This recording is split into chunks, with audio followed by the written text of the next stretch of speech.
एक बार की बात है, एक राजा नगर भ्रमण पर निकला। चलते चलते वो रास्ता भटक गया और एक जंगल में पहुंच गया।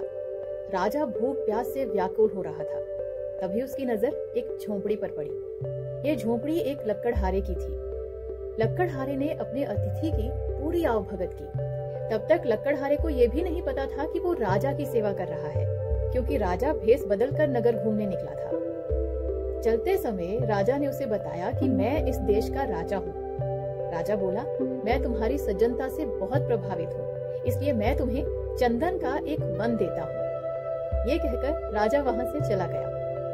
अब लक्कड़हारा कई चंदन के पेड़ों का मालिक था, लेकिन वो चंदन के पेड़ों की महत्वता नहीं जानता था। इस बात से अनजान उस लक्कड़हारे ने चंदन की लकड़ी को काट कर उसका कोयला बना बना कर बेचना शुरू कर दिया। जैसे तैसे वो गुजर बसर कर रहा था।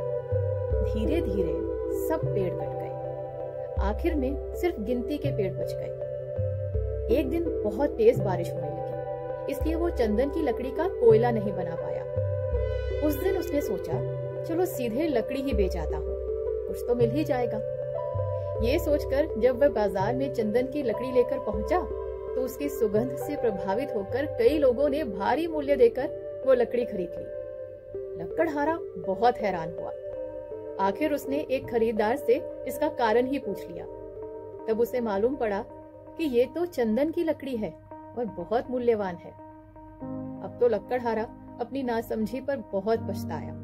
उसे पछताते देखकर एक समझदार आदमी उसके पास आया और बोला, जो लकड़ियां कोयला हो गईं, उसका कुछ नहीं हो सकता, लेकिन जो पेड़ अभी तुम्हारे पास बचे हैं, उनका सही इस्तेमाल कर लो।